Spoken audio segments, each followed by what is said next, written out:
Di sebuah tanah gersang yang dikelilingi bukit-bukit batu, di sana lahirlah cahaya yang bersinar terang. Bukan cahaya yang bisa ditutupi awan, bukan pula cahaya yang padam tertiup angin. Ia adalah cahaya kebenaran, yang menyinari hati-hati manusia yang haus akan petunjuk yang lurus yang datang dari Tuhan semesta alam, yang maha pengasih lagi penyayang, yakni Allah Ta'ala. Namun tidak semua hati dapat menerima cahaya tersebut, tidak semua hati merasa hangat dengan cahaya itu. Ada yang merasa cahaya itu sebuah ancaman, marah karena merasa cahaya itu merampok kedudukannya. Merasa kekuasaan mereka tergeser, tradisi mereka runtuh dan kehormatan palsu mereka tercabik-cabik. Hakikatnya mereka bukan orang-orang bodoh, mereka bangsawan, pedagang, pembesar dan tokoh masyarakat. Namun kebesaran hati tidak selalu datang bersama nama besar, mereka berdiri menjadi tembok penghalang yang bengis. Menertawakan, menyiksa, menyebarkan kebohongan dan mengangkat pedang demi memadamkan cahaya yang tak bisa padam. Siapa mereka? Apa yang mereka lakukan? Dan bagaimana akhir kisah mereka? Simak videonya sampai selesai. Jangan lupa subscribe, like dan komen. Inilah kisah tentang orang-orang yang memilih berdiri di sisi kegelapan di saat kebenaran datang mengetuk pintu hati mereka. Mereka bukan sekadar nama dalam sejarah, mereka adalah pelajaran bagi kita, bahwa kebenaran selalu memiliki musuh yang siap menghadang. Tapi kebenaranlah yang selalu jadi pemenang. Inilah kisah orang-orang yang menentang kebenaran, inilah kisah orang-orang yang hatinya tertutup dari hidayah Allah. Mari kita buka pertemuan kita kali ini, dengan mengucapkan ayatul basmalah, Bismillah.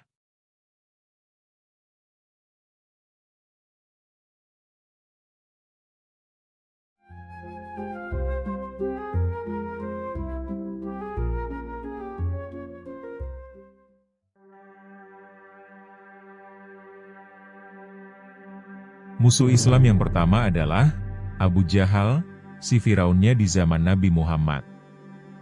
Namanya adalah Amr bin Hisham. Tapi sejarah tidak mengenalnya dengan nama itu. Ia dikenal dengan gelar yang diberikan langsung oleh lisan mulia Nabi Muhammad yakni Abu Jahal atau bapaknya kebodohan. Ia bukan orang biasa, ia pemimpin Quraisy, pembela berhala, pengatur strategi Mekah. Pintar dalam siasat, kuat dalam pengaruh, namun lemah di hadapan kebenaran. Ketika Islam datang membawa cahaya, Abu Jahalah yang pertama menyalakan bara permusuhan. Ia melihat Islam bukan sebagai jalan Tuhan namun sebagai ancaman. Ancaman terhadap kekuasaan, perdagangan, dan warisan nenek moyangnya bangsa Quraisy. Ia tidak menyerang dengan kebodohan, tapi dengan kelicikan. Ia tidak sekadar membenci, ia ingin menghancurkan. Setiap sujud Nabi, ia awasi. Setiap ayat diturunkan, ia ejek dan setiap sahabat bersyahadat, ia siksa. Ia meyakini bahwa kekuatan, kedudukan, dan keturunan akan menjaganya. Tapi ia lupa, bahwa langit tidak pernah tunduk pada manusia manapun. Dan di sebuah tempat bernama Badar, kesombongannya akan ditelan bumi. Tubuhnya akan tergeletak.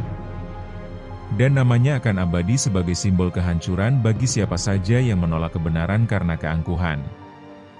Inilah kisah tentang seorang pemimpin yang menantang Rasulullah dan berakhir sebagai pelajaran bagi kita bahwa yang melawan cahaya, akan terbakar oleh terangnya. Ia bukan orang sembarangan, ia tokoh Quraisy. Pembela kebesaran berhala penguasa Mekah yang ditakuti. Pintar, berpengaruh, dan berlidah tajam. Nama lengkapnya Amr bin His bin Al-Mughirah bin Abdullah bin Umar bin Mas bin Yakzah bin Murrah bin Ka'ab bin Luay bin Ghalib Al-Qurasyi Al-Mas. Ia dijuluki Abu Al-Akam oleh kaumnya karena dianggap bijak. Namun Nabi mengganti julukan itu menjadi Abu Jahal atau bapak kebodohan karena keras kepala dan permusuhannya terhadap Islam.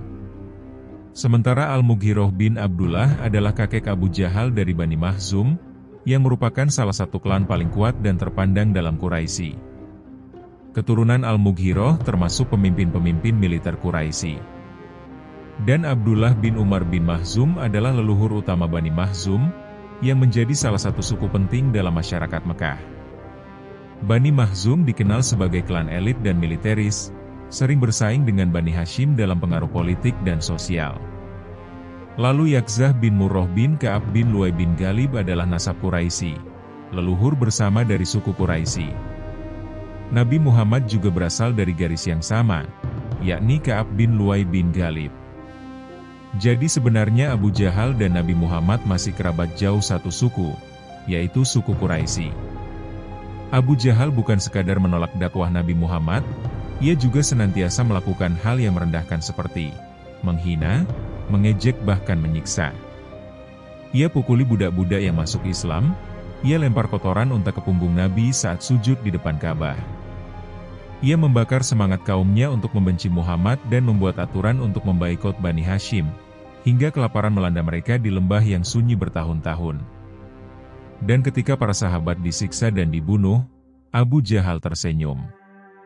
Ketika Bilal diseret di atas pasir panas, batinnya merasa puas. Ketika Nabi mendakwahkan tauhid, Abu Jahal berkata, "Apakah Muhammad membuat Tuhan-Tuhan kami menjadi satu Tuhan saja? Ini sungguh hal yang aneh." Namun Allah tak membiarkan kekejaman berlanjut tanpa adanya balasan.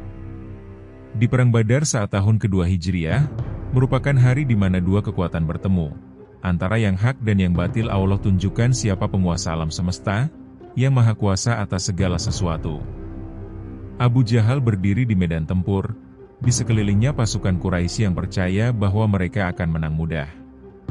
Tapi hari itu, bumi Badar menjadi saksi atas betapa kuasanya Allah atas segala sesuatu. Saat itu, ada dua remaja dari Madinah, Muadz bin Amr dan Muawidz bin Afra mendengar Nabi berkata, "Siapa saja yang membunuh Abu Jahal, dia akan mendapatkan ganjaran besar." Dan dengan keberanian luar biasa, mereka menebas tubuh Abu Jahal. Ia tumbang, namun belum mati. Nafasnya terengah, tubuhnya berdarah. Dan kemudian datang sahabat Nabi, Ibnu Mas'ud. Ibnu Mas'ud mendekat. Abu Jahal, musuh besar itu, sedang sekarat, namun ia masih congkak. "Wahai penggembala kambing, engkau berada di atas dada seorang bangsawan Quraisy." Ibnu Mas'ud berkata, "Hari ini, Allah telah menghinakanmu wahai musuh Allah." Musuh Allah itu akhirnya mati, bukan sebagai pahlawan, tetapi sebagai simbol keangkuhan yang hancur. Abu Jahal, sang Fir'aun umat ini, mati di tangan dua pemuda kecil yang tidak takut pada kebesaran palsunya. Sejarah mencatatnya bukan sebagai orang besar, tapi sebagai pelajaran bahwa tidak ada kedudukan yang mampu melindungi seseorang dari murka Allah.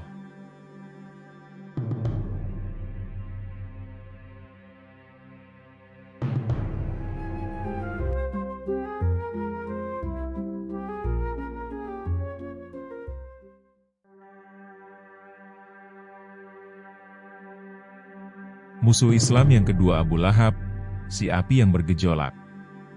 Nama aslinya adalah Abdul Uzza bin Abdul Muthalib. Ia merupakan paman Nabi Muhammad, saudara kandung ayah Nabi, Abdullah bin Abdul Muthalib.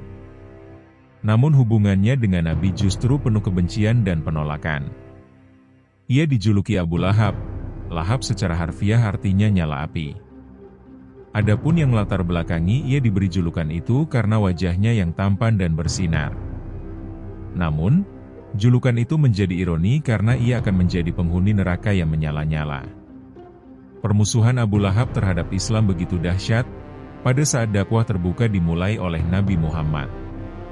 Ketika itu, setelah Nabi Muhammad menerima perintah untuk menyampaikan dakwah secara terbuka, yang artinya, "Dan berilah peringatan kepada kerabat-kerabatmu yang terdekat, dan rendahkanlah dirimu terhadap orang-orang yang mengikutimu, yaitu orang-orang yang beriman."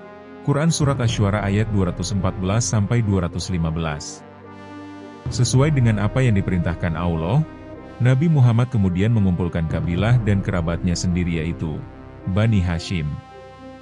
Beliau mengajak mereka secara terbuka untuk beriman kepada Allah dan memberi peringatan akan pedihnya siksa neraka bagi yang bermaksiat, mengajak untuk menyelamatkan diri mereka dari api neraka dan menjelaskan tanggung jawab diri masing-masing sebagai seorang hamba. Dari ajakannya itu, Beberapa orang menyambut dengan baik dan mengikuti ajakan Nabi Muhammad.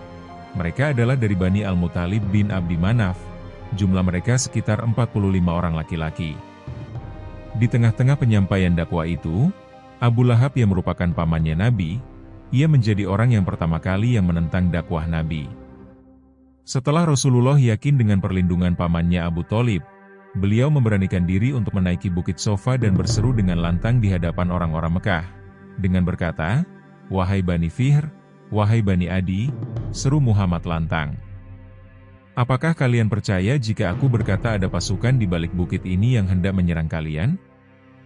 Mereka menjawab, "Ya Muhammad, kami tidak pernah mendapati engkau berdusta."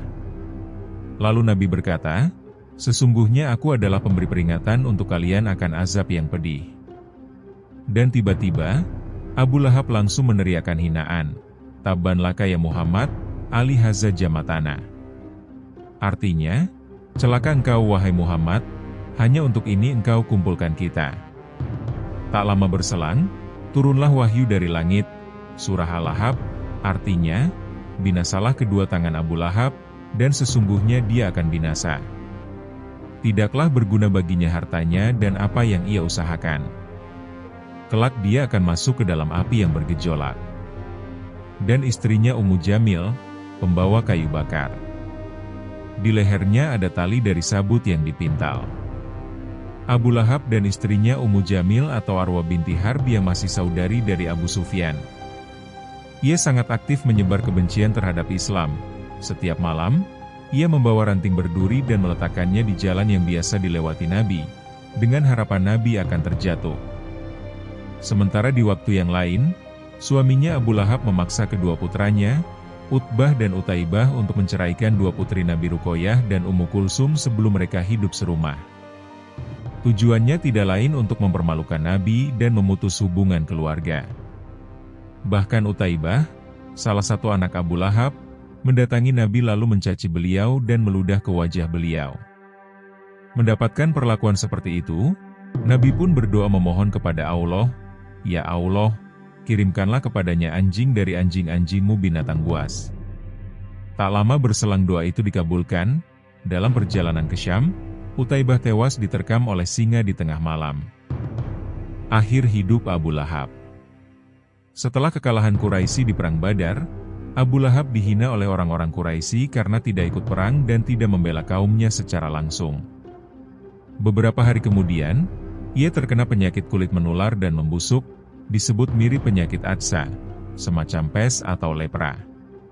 Karena takut tertular, anak-anak dan keluarganya menolak menyentuh jenazahnya.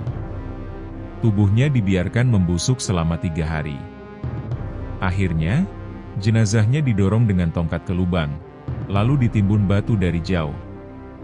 Abu Lahab adalah saudara yang sangat dekat dengan Nabi. Bahkan saat Nabi lahir ia ikut bahagia, namun dekat secara darah tak menjamin keselamatan iman. Abu Lahab adalah paman Nabi, tapi termasuk musuh abadi Islam. Permusuhan terhadap kebenaran, apalagi terhadap Rasulullah, pasti dibalas oleh Allah di dunia dan di akhirat. Al-Quran mengabadikan Abu Lahab, bukan untuk mengenangnya tapi agar umat Islam belajar dari kesalahannya.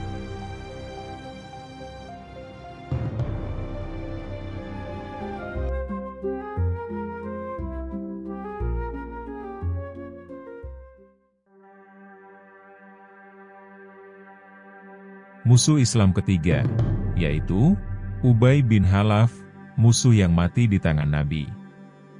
Nama lengkapnya Ubay bin Khalaf bin Wahb bin Hudafah bin Jumah al-Qurasyi al-Jumahi. Dia berasal dari Bani Jumah, salah satu klan bangsawan Quraisy. Bani Jumah termasuk dalam kelompok Quraisy Lembah atau Quraisy al-Badho, yaitu klan yang menetap di lembah kota Mekah, di area sekitar Ka'bah dan sumur Zam-Zam. Nama klan ini berasal dari nama Jumah bin Amr bin Hushais bin Ka'ab, yaitu tokoh asal yang menurunkan klan ini. Dan Bani Jumah, mereka masih berkerabat dekat dengan Bani Sam, yang juga keturunan Amr bin Hushais bin Ka'ab, dan secara bersama-sama, kedua klan itu disebut sebagai Bani Hushais. Di masa pra-Islam, Bani Juma memiliki tugas untuk mengurus penyelesaian sengketa antara klan-klan Quraisy melalui pengundian nasib dengan anak panah. Bani Juma adalah penggali sebuah sumur di kota Mekah, yaitu Sumur As-Sunbulah atau disebut juga Sumur Halaf bin Wahab al-Jumahi. Ubay bin Halaf adalah seorang tokoh atau pembesar Quraisy yang kaya raya. Dia selalu aktif mengejek dan menghina Nabi Muhammad dengan kekayaannya. Turunnya surah Al-Humazah pengumpat adalah berkenaan dengan sikap orang Quraisy dalam memandang sinis ajaran Islam. Di antaranya adalah Umayyah bin Halaf, Al-Akhnas bin Syuraik dan Jamil bin Mamar al-Jumahi. Dan dalam suatu riwayat dikemukakan bahwa dalam surat Al-Infitor ayat ke-6 turun berkenaan dengan Ubay bin Halaf yang mengingkari Yaumul Qiyamah, yaitu hari dibangkitkan dari kubur. Allah berfirman yang artinya, "Wahai manusia, apakah yang telah memberdayakanmu berbuat durhaka terhadap Tuhanmu yang Maha Mulia?" Ubay bin Halaf termasuk salah satu tokoh Quraisy yang menolak mentah-mentah ajaran Nabi Muhammad SAW dan menentangnya secara terang-terangan sejak awal dakwah di Mekah. Dia dikenal sebagai pengejek yang paling keras terhadap Nabi, dan tidak hanya itu, ia juga selalu mengancam pengikut Nabi Muhammad. Salah satu tindakan paling keji dan menantang dari Ubay bin Halaf adalah ketika ia membawa tulang yang telah lapuk, lalu menghancurkannya di hadapan Nabi. Kemudian ia berkata, "Siapa yang akan menghidupkan tulang seperti ini setelah menjadi remah-remah?" Maka Allah pun menurunkan Al-Quran surat Yasin ayat 78-79, yang artinya, "Dan dia membuat perumpamaan bagi kami dan melupakan asal kejadiannya. Dia berkata, siapa yang dapat menghidupkan tulang belulang yang telah hancur luluh? Katakanlah, yang akan menghidupkannya ialah Zat yang menciptakannya kali pertama." Ubay bin Halaf dikenal sebagai pemilik unta yang besar yang ia pelihara untuk satu tujuan, yaitu di mana ia bersumpah akan menaiki unta itu untuk membunuh Nabi sendiri. Ia berkata, "Wahai Muhammad, aku punya seekor unta yang setiap hari aku beri makan dengan baik, aku akan menaikinya dan membunuhmu dengannya." Rasulullah menjawab dengan tenang dan tajam, "Bukan engkau yang membunuhku, tapi akulah yang akan membunuhmu insya Allah." Sahabat yang mendengar itu semua terkejut. Hal itu dikarenakan Nabi jarang sekali berkata dengan nada setegas itu kepada musuh secara personal. Di tahun ketiga Hijriah atau 625 Masehi, dalam Perang Uhud, Ubay bin Halaf benar-benar datang dengan menaiki unta besar kesayangannya, mencari Nabi di tengah kekacauan perang. Dengan lantang ia berseru, "Di mana Muhammad? Aku tidak akan selamat jika dia selamat." Akhirnya Ubay berhasil menerobos barisan kaum muslimin dan menuju ke arah Nabi. Melihatnya datang, para sahabat hendak menghalanginya, namun Nabi bersabda, "Biarkan dia mendekat." Dan ketika Ubay sudah dekat, Nabi mengambil sebatang tombak kecil dari sahabat Harits bin Syamah. Kemudian dengan gerakan tenang namun tepat, beliau menusukkan tombak itu ke leher Ubay. Hanya goresannya mungkin kecil, namun sangat menghantam mental Ubay. Ia jatuh dari untanya dengan ketakutan luar biasa, berteriak, "Muhammad telah membunuhku, Muhammad telah membunuhku." Padahal para sahabat berkata, "Engkau hanya terluka ringan, tidak fatal." Namun Ubay bin Halaf dengan panik berkata, "Demi Lata dan Uzza, jika Muhammad meludahi aku saja, aku akan mati karenanya." Setelah kembali ke Makkah, Ubay bin Halaf jatuh sakit karena luka kecil itu. Rasa takutnya terhadap doa dan serangan Nabi membuat lukanya memburuk. Ia meninggal dalam keadaan hina dan penuh teror batin.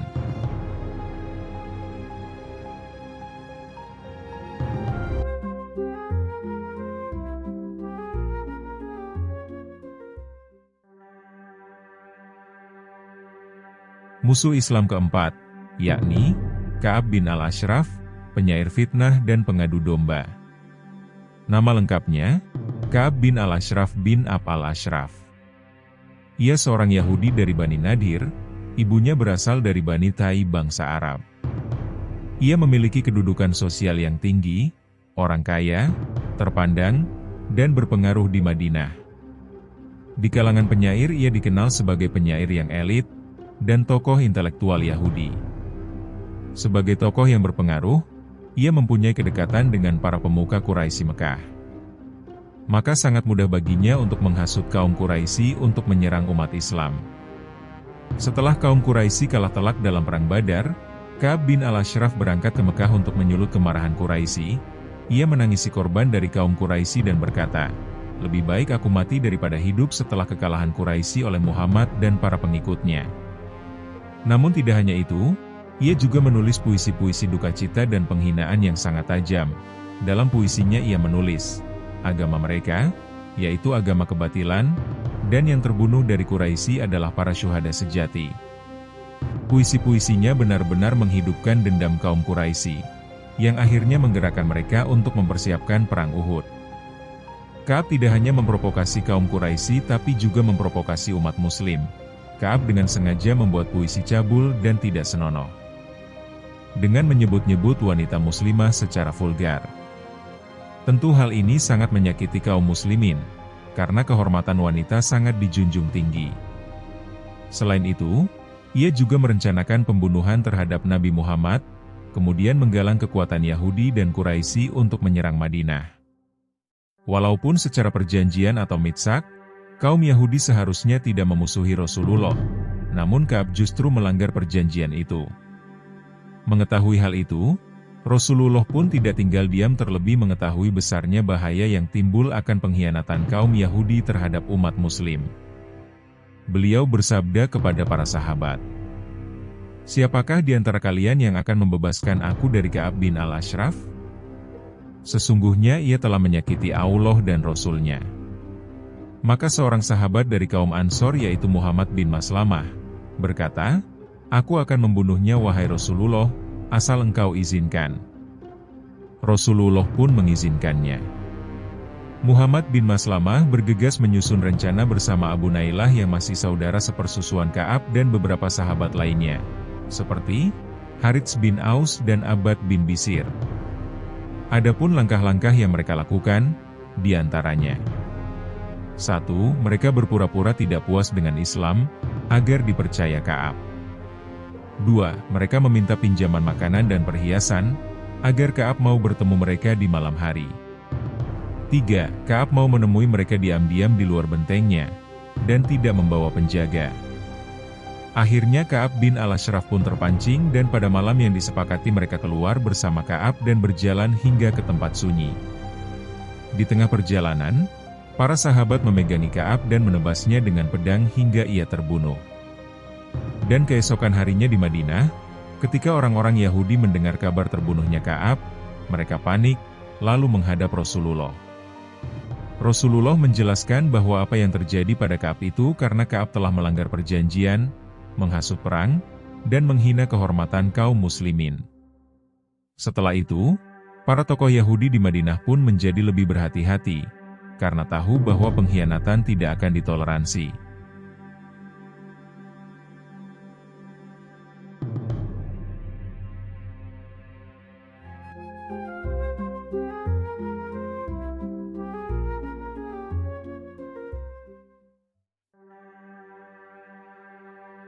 Musuh Islam yang kelima, Abdullah bin Ubay bin Salul, pemimpin kaum munafik Madinah.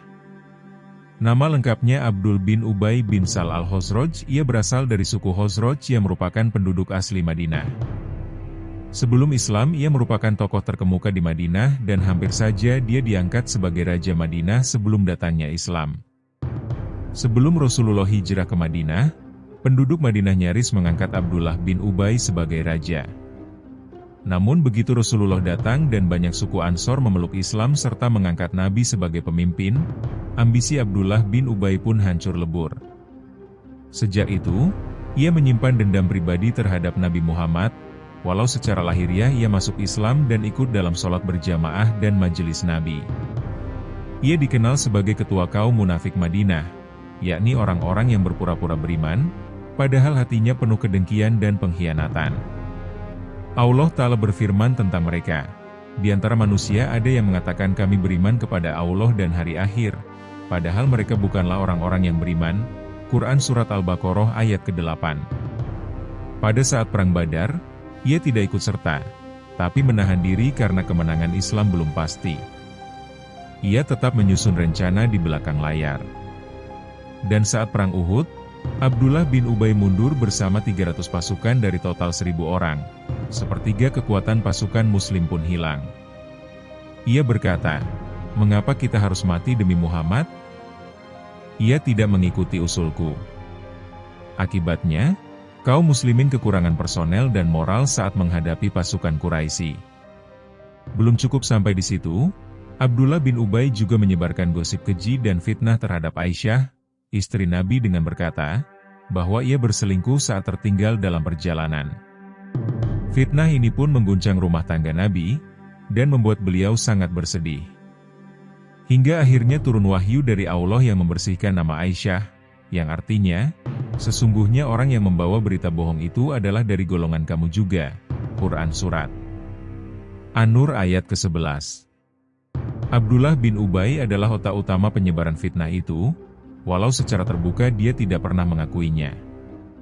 Sementara dalam satu kesempatan, ia pernah berkata, "Jika kita kembali ke Madinah, pastilah yang mulia dirinya akan mengusir yang hina Muhammad."